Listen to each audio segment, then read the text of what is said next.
নেত্রী দেশ নেত্রী বেগম খালেদা জিয়ার জন্মদিন উপলক্ষে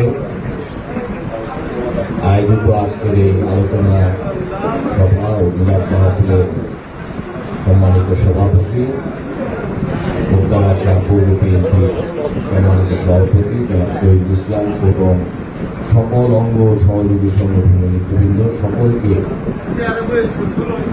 আমাদের প্রান্তীয় নেত্রী এবং খালেদা জিয়ার জন্মদিনের শুভেচ্ছা। সবাইকে সালাম, আসসালামু আলাইকুম। দীর্ঘদিন পরে আমরা আজকে শান্তিপূর্ণভাবে আমাদের প্রান্তীয় নেত্রীর জন্মদিন পালন করতে পারছি। আমাদের দল থেকে বিশেষভাবে নির্দেশনা দেওয়া আছে এবং কেক কাটার প্রোগ্রাম করা যাবে না। আমাদের নেত্রী দীর্ঘদিন যাবত অসুস্থ, আমরা সকলেই জানি। ওনার চিকিৎসা দেশে বিদেশে চলছে। এই ফ্যাসিস্ট হাসিনার যখন ওনাকে পাক মসজিদে আমাদের এই প্রান্তীয় নেত্রীর জন্য আমরা দোয়া করেছি। ওনার এই শারীরিক অবস্থা জানার পরেও ফ্যাসিস্ট সরকার কিন্তু ওনাকে বিদেশে চিকিৎসার জন্য যেতে দেয় নাই। তারা সর্বতভাবে চেষ্টা করেছে। আমরা শুনি এখনো যে জেলখানায় যখন উনি ছিলেন ওনাকে মেরে ফেলারও চেষ্টা করা হয়েছিল স্লো পয়জনিংয়ের মাধ্যমে। আল্লাহ ওনাকে এখনো বাঁচিয়ে রেখেছেন। আমরা ওনার জন্যই এই বিএনপি তিনবার ক্ষমতায় এসেছে। এই দেশনেত্রী বেগম খালেদা জিয়া বিএনপিকে 3 বার ক্ষমতায় এনেছেন। ইনশাল্লাহ আগামীতেও উনি আমাদেরকে আবার ক্ষমতায় আনবেন। আজকে আমাদেরকে অনুষ্ঠানটা আসলে করতে বলা হয়েছিল দোয়া মাহফিলের মাধ্যমে। আমাদের প্রান্তীয় নেত্রী অসুস্থ।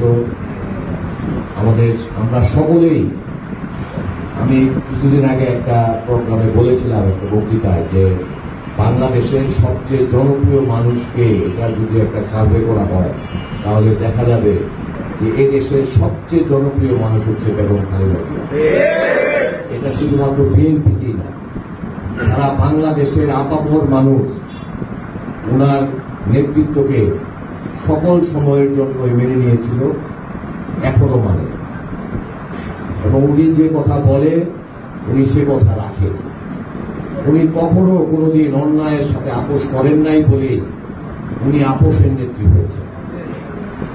আমরা যদি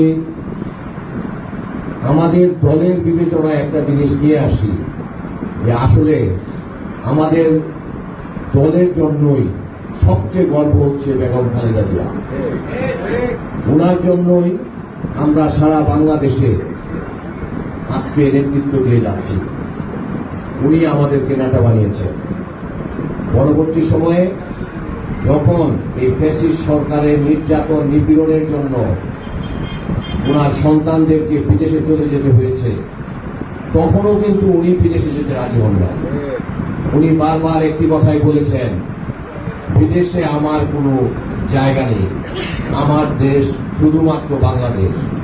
উনি শত বাধা বিপত্তির মুখেও কিন্তু এই দেশেই থেকে গিয়েছেন।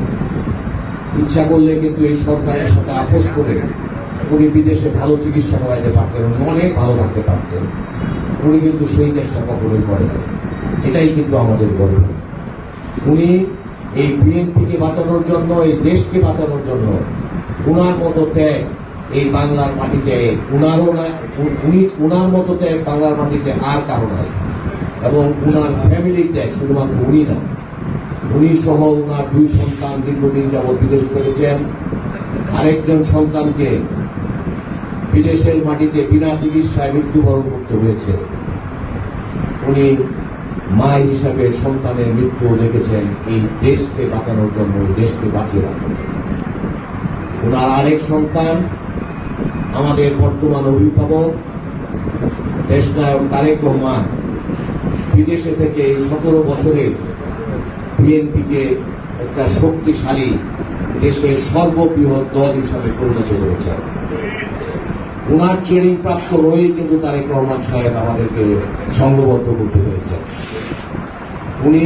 তারেক রহমান সাহেব আমরা শুনি যখনই কোনো বড় কোনো সিদ্ধান্ত নিতে হয়, দেশের ব্যাপারে কোনো কিছু কঠিন সিদ্ধান্ত নিতে হয়, উনি সকল সময়ই ওনার মা বেগম খালেদা জিয়ার সাথে পরামর্শ করে কিন্তু সেই সিদ্ধান্ত নেয়।